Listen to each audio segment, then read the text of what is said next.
Psyche and the Skyscraper. By O. Henry. William Sidney Porter lends the pen name O. Henry to Surprise ending signed officially as Sidney Porter. His biography shows where he found inspiration for his characters. Their voices and his language were products of his era. Psyche and the Skyscraper.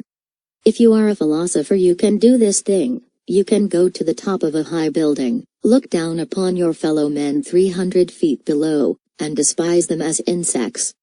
Like the irresponsible black water bugs on summer ponds, they crawl and circle and hustle about idiotically without aim or purpose. They do not even move with the admirable intelligence of ants, for ants always know when they are going home. The ant is of a lowly station, but he will often reach home and get his slippers on while you are left at your elevated station. Man, then, to the housetopped philosopher, appears to be but a creeping, contemptible beetle. Brokers, poets, millionaires, boot-blacks, beauties, hod-carriers and politicians become little black specks dodging bigger black specks in streets no wider than your thumb. From this high view the city itself becomes degraded to an unintelligible mass of distorted buildings and impossible perspectives. The revered ocean is a duck pond, the earth itself a lost golf ball. All the minutiae of life are gone. The philosopher gazes into the infinite heavens above him, and allows his soul to expand to the influence of his new view. He feels that he is the heir to eternity and the child of time. Space, too, should be his by the right of his immortal heritage, and he thrills at the thought that someday his kind shall traverse those mysterious aerial roads between planet and planet. The tiny world beneath his feet upon which this towering structure of steel rests as a speck of dust upon a Himalayan mountain, it is but one of a countless number of such whirling atoms. What are the ambitions, the achievements, the paltry conquests and loves of those restless black insects below compared with the serene and awful immensity of the universe that lies above and around their insignificant city? It is guaranteed that the philosopher will have these thoughts. They have been expressly compiled from the philosophies of the world and set down with the proper interrogation point at the end of them to represent the invariable musings of deep thinkers on high places. And when the philosopher takes the elevator down, his mind is broader, his heart is at peace, and his conception of the cosmogony of creation is as wide as the buckle of Orion's summer belt. But if your name happened to be Daisy, and you worked in an 8th Avenue candy store and lived in a little cold hall bedroom, 5 feet by 8, and earned $6 per week, and ate 10-cent lunches and were 19 years old, and got up at 6:30 and worked till 9, and never had studied philosophy, maybe things wouldn't look that way to you from the top of a skyscraper.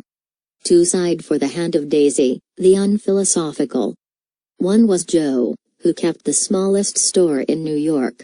It was about the size of a toolbox of the D.P.W., and was stuck like a swallow's nest against a corner of a downtown skyscraper. Its stock consisted of fruit, candies, newspapers, songbooks, cigarettes, and lemonade in season.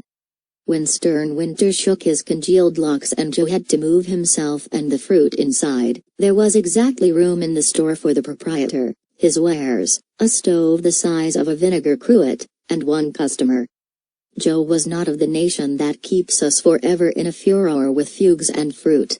He was a capable American youth who was laying by money, and wanted Daisy to help him spend it. 3 times he had asked her. "I got money saved up, Daisy," was his love song. "And you know how bad I want you. That store of mine ain't very big, but—" "Oh, ain't it?" would be the antiphony of the unphilosophical one.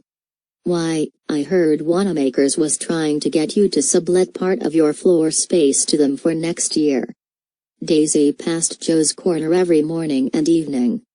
"Hello, 2x4, was her usual greeting. "Seems to me your store looks emptier. You must have sold a pack of chewing gum." "Ain't much room in here, sure," Joe would answer, with his slow grin. "Except for you, Days. Me and the store are waitin' for you whenever you'll take us. Don't you think you might before long?" "Store? A fine scorn was expressed by Daisy's up-tilted nose. Sardine box. Waitin' for me, you say? Gee. You'd have to throw out about 100 pounds of candy before I could get inside of it, Joe. I wouldn't mind an even swap like that, said Joe, complimentary. Daisy's existence was limited in every way. She had to walk sideways between the counter and the shelves in the candy store. In her own hall bedroom, coziness had been carried close to cohesiveness. The walls were so near to one another that the paper on them made a perfect babel of noise. She could light the gas with one hand and close the door with the other without taking her eyes off the reflection of her brown pompadour in the mirror. She had Joe's picture in a gilt frame on the dresser, and sometimes, but her next thought would always be of Joe's funny little store tacked like a soapbox to the corner of that great building, and away would go her sentiment in a breeze of laughter. Daisy's other suitor followed Joe by several months. He came to board in the house where she lived.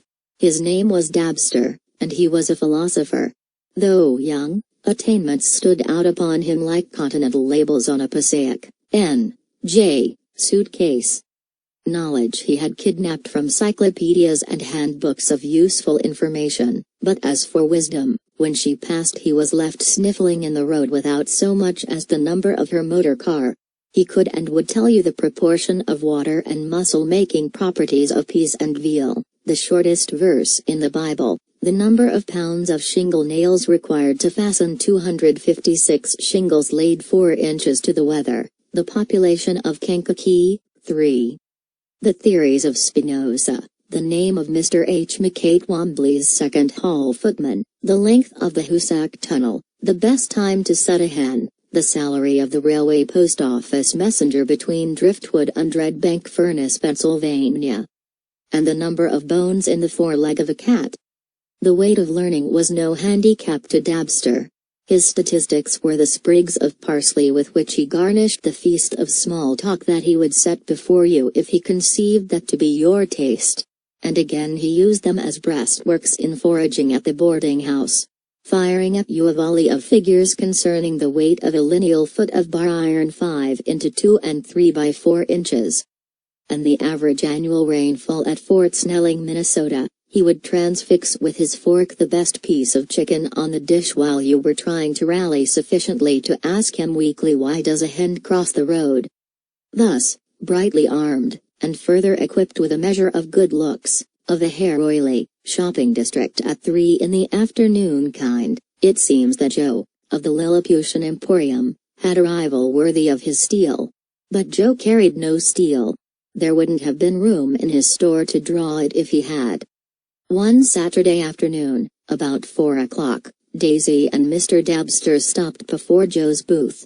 Dabster wore a silk hat, and, well, Daisy was a woman, and that hat had no chance to get back in its box until Joe had seen it. A stick of pineapple chewing gum was the ostensible object of the call. Joe supplied it through the open side of his store. He did not pale or falter at sight of the hat. "Mr. Dabster's going to take me on top of the building to observe the view," said Daisy, after she had introduced her admirers. "I never was on a skyscraper. I guess it must be awfully nice and funny up there." Said Joe. "The panorama," said Mr. Dabster, "exposed to the gaze from the top of a lofty building is not only sublime, but instructive. Miss Daisy has a decided pleasure in store for her." "It's windy up there, too, as well as here," said Joe. "Are you dressed warm enough, Daisy?" "Sure thing. I'm all lined," said Daisy, smiling slyly at his clouded brow. "You look just like a mummy in a case, Joe. Ain't you just put in an invoice of a pint of peanuts or another apple? Your stock looks awful overstocked." Daisy giggled at her favorite joke, and Joe had to smile with her. "Your quarters are somewhat limited, Mr. remarked Dabster, in comparison with the size of this building. I understand the area of its side to be about 340 by 100 feet. That would make you occupy a proportionate space as if half of Beloochistan were placed upon a territory as large as the United States east of the Rocky Mountains, with the province of Ontario and Belgium added. "Is that so, sport?" said Joe, genially. "You are Weisenheimer on figures, all right. How many square pounds of baled hay do you think a jackass could eat if he stopped braying long enough to keep still a minute and 5/8?" A few minutes later Daisy and Mr. Dabster stepped from an elevator to the top floor of the skyscraper. Then up a short, steep stairway and out upon the roof. Dabster led her to the parapet so she could look down at the black dots moving in the street below. "What are they?"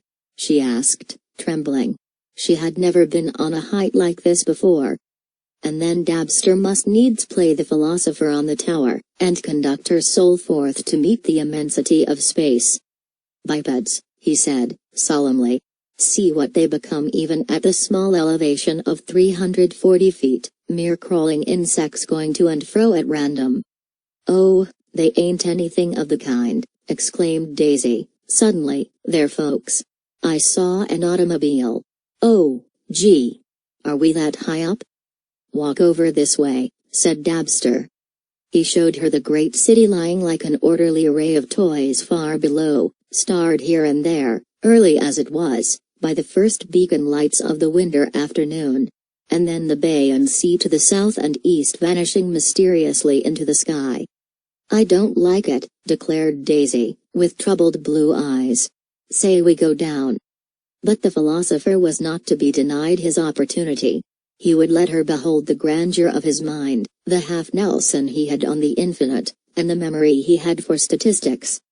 And then she would never more be content to buy chewing gum at the smallest store in New York.